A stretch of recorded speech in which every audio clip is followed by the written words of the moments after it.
Welcome back to the Torque Test channel. There's been two recent cordless drills introduced that aim to take away sales from the Milwaukee Gen 3. And this is the first of them, the Hercules HCB92B, the new brushless top model at Harbor Freight that displays in their stores say is basically a M18 Gen 3 for less money. And the next thing taking on that would be the Gen 4 Milwaukee looking to replace that Gen 3, advertising things like more torque to justify it. So we're going to torque test these things to see what kind of peak numbers they do make on our dyno break, then hook them up to our horsepower dyno to see what kind of watts they can generate at speed, which is another kind of power metric that brands like DeWalt use, and we think it's a good one. Then use all that to rank them and see who really comes out on top. We're still early on in our drill testing series. Suggest drills you think could top the charts below and we'll probably buy them. So this is the latest brushless hammer drill driver from Harbor Freight, and being brushless and Hercules, that means a 5-year warranty standard across the counter, which is always nice. And by the specs, you can really tell they had a certain 2803 Milwaukee in their crosshairs on this one. Same 2000 RPM, same 1200 inch-pounds or 100 foot-pounds peak torque, and about the same weight as well. The only thing really different being length, with the Hercules coming in at 7.18 inches, and the Gen 3 at 6.9, that Gen 3 being one of the shorter 18-volt drills that exist in the market, certainly at this power level.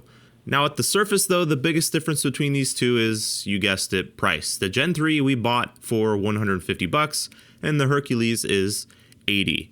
Though as a kit, like tested today, that would be 240 out the door for the Milwaukee, and 197 put together for the Hercules. So not as dramatic looking at it that way. For the dough though, the Hercules comes with a real Jacobs locking truck, which I find quite decent, and clutch settings that I find pleasantly clicky. They're not bad really. But the problem with developing your tools to take on the best-selling Milwaukee is that the model may be a bit of a moving target that you're after. And moving the goalposts back even further, if the specs are to be believed, is the new Gen 4 2904 M18 hammer drill driver, which has very similar specs to the first two here, but just a bit of extra sprinkled on.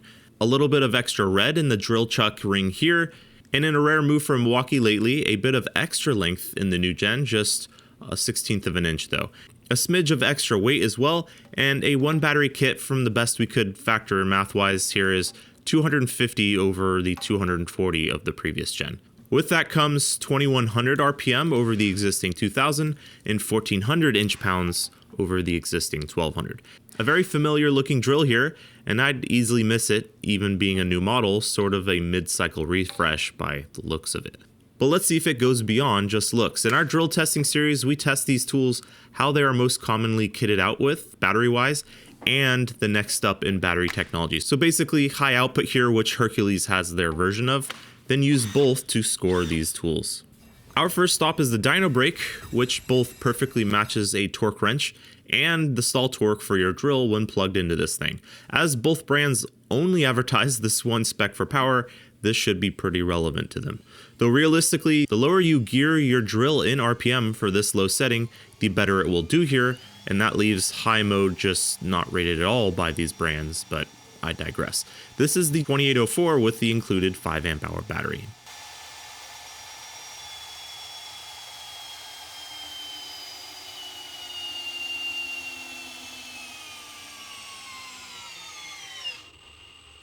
.9 foot-pounds. And here's the new Gen 4. These are median tests of usually about 5 runs.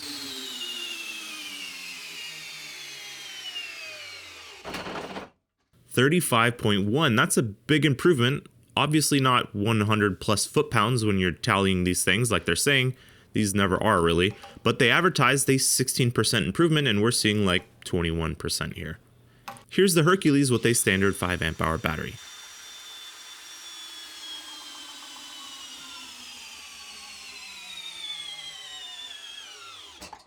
.34.2, coming in below the Milwaukee, but that's the wrong Milwaukee. This is supposed to compare to the first one, and we saw this consistently with a 5 amp hour battery in this test. Let's swap to a 6 amp hour high output and see how things look. We're using the 6 amp hour here because the cells inside are just better, and the only M18 tool we've ever tested that has done better with the 8 over the 6 is the 1-inch big boy impact, likely due to voltage sag using that huge motor. Alright, let's see it.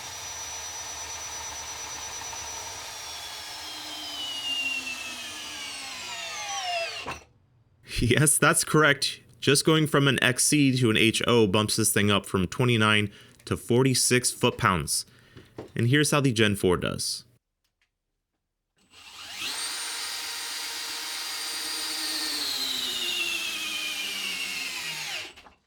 Also 46 foot-pounds, basically the same. Interestingly, for peak torque, we're talking 4-inch whole hog stuff. The Gen 4 is going to perform much better with an included battery, but when both tools use high output, no real change with this new model from what we can measure. Here's how the Hercules does with this high output type battery.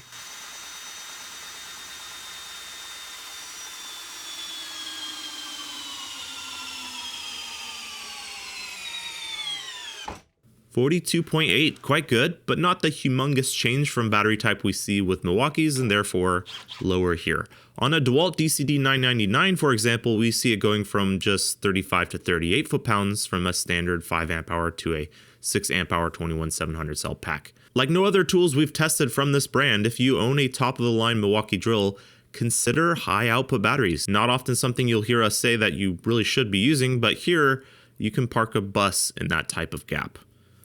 Okay, on to watts. Let's start with high speed settings to switch things up. Watts is like a measure of work being done. Peak torque is cool, but these are not impact wrenches. You're not doing much work at, let's say, 5 RPM right before these things stall out. It's not often super useful for you to know that, which is why brands like DeWalt measure in watts out, which we try to continue on here across all brands. And new to this dyno is a couple things. One, a big boy load tester that goes up to drawing 1200 watts. It's pretty awesome. And 2, an RPM gauge now, which you can sort of track this process easier at home and follow along. In high mode, drills are measured for how many watts they can put up with until they stall out, or RPM stumbles below 1000. That's often like half or under half of what they make in free speed. Higher speed drills have a wider RPM window to fall from. Lower speed drills are geared for it to fall much less from load increases. Here's how the Gen 3 does in this process. Starting out at 400, we're able to ratchet up the load on this tool and run it in high until we get to about 610 watts, and the speed drops below 1000 RPM, and it continues to drop. So 610 watts is what it is. Now, is that good? By the numbers, not really. Here's the Gen 4 to try and prove this type of attribute. So the new Gen 4 with the same XC 5.0 pack in this high-speed test takes it to about 630 watts. You can't keep the revs up after that. Not as big of an improvement as we saw with peak torque down low that these things seem to be spec'd for. Last up with 5 amp hour packs is the Hercules. And the Hercules, believe it or not, likes high quite a bit, and it makes it up to 610, 630, where the Milwaukee stopped, and keeps on going up to 690. Both 690 and 700 watts cause it to dip below 1000 RPM. That's super impressive for this tool, I feel. The high output batteries do well to close up that gap. The original Gen 3 making up to 920, yes, 920 watts up from 610. Now about on par with the DeWalt using these. It's funny how much difference using a different battery makes on these tools. That's insane. The Gen 4 does about in stride with that in proportion to its last run and generates up to 960, near a kilowatt from this guy taxing those 21700 cells. It's very nice. The Hercules is not as night and day with its high performance batteries, but it still puts out crazy power. Yes, from a Harbor Freight tool. Still not used to this new sometimes reality I find myself in. It makes 950 watts, 960 was causing it to fall much too fast. That's a good figure for sure. Okay, let's total some of these torque and watts findings before we visit the dyno for one last go. You can see what the DCD 999 does using the same process here. And first up is their tool weight as purchased in kit form, which starts them out in a deficit for their weights as -47 for 4.74 pounds, -49 for the slightly heavier Gen 4, and -48 for the Hercules with its battery attached. Starting with peak torque, here's the figures we saw for each tool using a 5 amp hour battery, and here's what we saw using the high performance battery options. Keep in mind, not every brand will have those, so this might be the same for each box here if they don't have something else, a deserving points loss for those brands like Bauer or Makita LXT, for example, I feel, not offering those better batteries. And by doubling these figures, that's 58 and 92, 70 and 92, big bump up here from using a base battery, and 68 and 86. As a function of the tool length and combined foot-pounds of torque output here, that's 108.4 for the Gen 3, 116.7 for the Gen 4, and 107.2 for the Hercules. Here's the watts they generated in high with a 5 amp hour and with the fancy packs here. Simple math here, 61 and 92, 63 and 96. You can see the generational improvement in high here, nice to see, and 69 and 95. We can't total their watts per inch until we visit watts in low, which is similar to the torque test, but measuring work here instead of just stalling torque. So let's do that. Then we'll compare their kit prices and finally total them all here. This is a similar process just until they stall out below 300 RPM now, which we found works best with this sort of setup. The Milwaukee Gen 3 is able to do about 450 watts, which is, again, that's not great. The Gen 4 was able to improve on the first figure using the included battery, something that might be nice for most customers just buying these kits, raising it up to 490 watts. The Hercules, which is often the case now with its standard 5 amp hour battery, is able to make an impression on the red boys who very much prefer those 21700 cell packs, and makes it to a full 500, well skipping the 500s altogether, 610 watts. That's crazy. When you put a high output battery, for instance, our favorite, the 6 amp hour on it, that's able to improve to a massive 820 watts, changing absolutely nothing else in the tool, just that battery.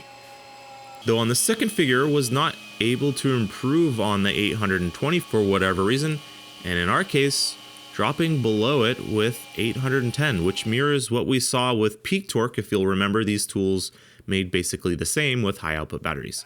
The Hercules, all right, I'm just going to pull the rug out on this one. It beats both of them again. Yeah, there I said it. Comes close to them in peak torque, but beats both of them in watts, a method DeWalt uses to gauge power, and they do that probably because their tools do well using that metric. But power at RPM, you know, where you'd be using the tool, it makes some sense.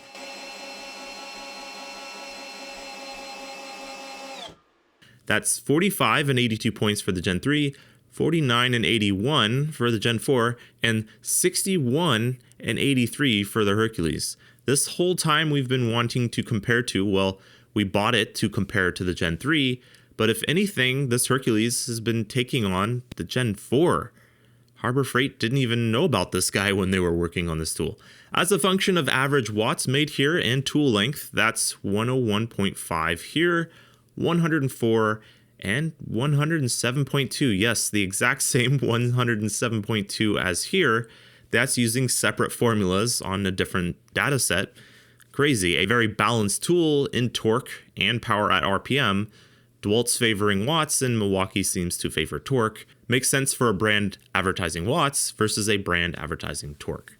So when considering all of this performance versus what it costs us to buy as a kit, that's 123.5, 124.5 for a similarly spec Gen 4 ensemble, and 159.5 for that not even that cheap Hercules when you buy everything you need, totaling 716.4, 747.2, and 787.9, putting, yes, the Hercules in the top spot, not just based on price either, though not by a mile in this lead. We haven't tested the most powerful drills ever made by several brands out there yet, so I don't think this is going to live at the top here. Suggest what you want to see ranked here as well. But still, we set out to see if we could match the Gen 3 that they say this tool does, and I think they overshot the mark. It more compares to the new Gen 4. I've been using both the past few weeks, a lot of stainless drilling in fact, and the Hercules is very good. Just in use, I think I may prefer the Gen 4 here. If you already own batteries, you've probably already made up your mind anyways, but I'm glad we could bring you this data either way. Appreciate you joining us for this one. We make episodes at least every Friday. Click subscribe to catch those, and thanks for watching.